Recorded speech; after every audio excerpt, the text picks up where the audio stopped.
Latest updates के लिए हमारे चैनल हलचल इंडिया को लाइक, शेयर एंड सब्सक्राइब कीजिए एंड यस, बेल आइकन को प्रेस करना मत भूलिए।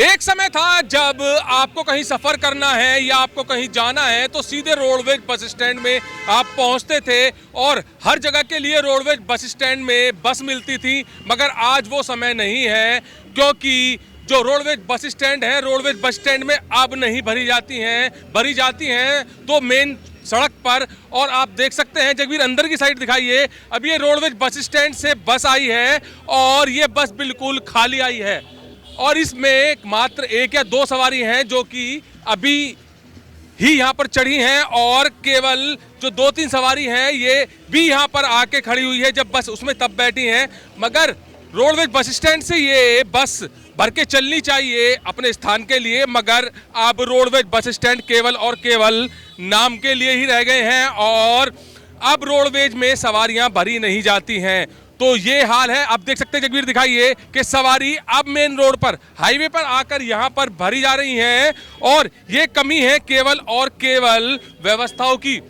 व्यवस्थाएं बनाई जाती हैं रोडवेज प्रशासन के द्वारा, एआरएम के द्वारा। अगर एआरएम चाहे तो जो रोडवेज से भर के बस जाती हैं वो वहीं से ही भर के जाएं, चाहे खाली जाएं चाहे भर के जाएं या फिर कुछ समय ले सवारी भरने के लिए। मगर अब ऐसा नहीं है, रोडवेज से खाली बस निकलेंगी और आकर चौराहे पे खड़ी होंगी या फिर रोड पर खड़ी होंगी, जिसकी वजह से काफी शहर में जाम की स्थिति बन जाती है। तो जो व्यवस्था बनी हुई है रोडवेज बस स्टैंड में सवारियों को लेकर, तो वो व्यवस्थाएं अब नहीं है। और आप देख सकते हैं कि यहाँ पर अब ये मेन रोड पर आके खड़ी हो गई है और किस तरह से जाम यहाँ पर लगने की स्थिति बन जाएगी। हालांकि टीआई अमित कुमार ने कई लेटर एआरएम को भेज दी हैं, मगर उस पर कोई भी कार्रवाई नहीं हुई है।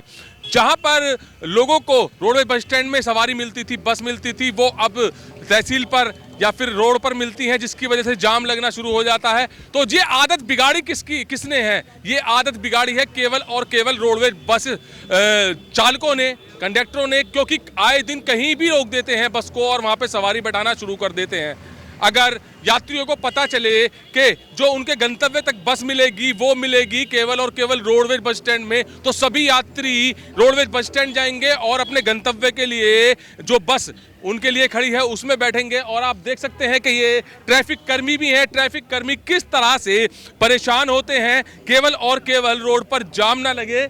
और देख सकते हैं कि ये अब ट्रैफिक कर्मी जो हैं इस बस को हटाएंगे और इस बस को यहाँ से बिल्कुल हटने के लिए बोलेंगे, क्योंकि यहाँ पर शहर में जाम की स्थिति बन जाती है। मगर ये थोड़ी सी ही हिलेगी, बस थोड़ी सी ही हिलेगी, उसके बाद फिर से वहीं पर खड़ी हो जाएगी। और कुछ यही आलम सामने भी पीछे भी दिखाइए जगवीर, प्राइवेट बसों का भी है, यहाँ पर डग्गे मार बसों का भी है। हलचल इंडिया पर आप लगातार देखते होंगे डग्गे मारी बसों की क्या हालत होती है, किस तरह से ये व्यवस्थाएं बिगाड़ती हैं। तो ये जो दिल्ली रोड बन गया है, ये एक अवैध पार्किंग का अड्डा बन गया है, जहां पर जिसका मन करे वो गाड़ी यहाँ पर रोककर सवारी भर सकता है। अभी पिछले कुछ दिन पहले भी एक हलचल इंडिया की रिपोर्ट में आपने देखा होगा कि यहाँ पर एक बुजुर्ग जो 60 से 65 साल का बुजुर्ग था, उसको डग्गे मारी बस ने टक्कर मार दी और वो चोटिल हो गया था। तो ये केवल लापरवाही के चलते ही हादसे होते हैं। और बात रही रोडवेज बस स्टैंड की, तो रोडवेज बस स्टैंड में एआरएम को कहना चाहिए कि बस भर के जाएंगी तो केवल और केवल रोडवेज बस स्टैंड से जाएंगी, सड़कों पर सवारी नहीं भरी जाएगी। एआरटीओ साहब को भी यही देखना चाहिए कि सड़क पर किस तरह से ये अवैध तरीके से बस पार्किंग हो रही है, किस तरह से इन पर कार्रवाई की जाए, मगर कुछ भी किसी को नहीं दिख रहा।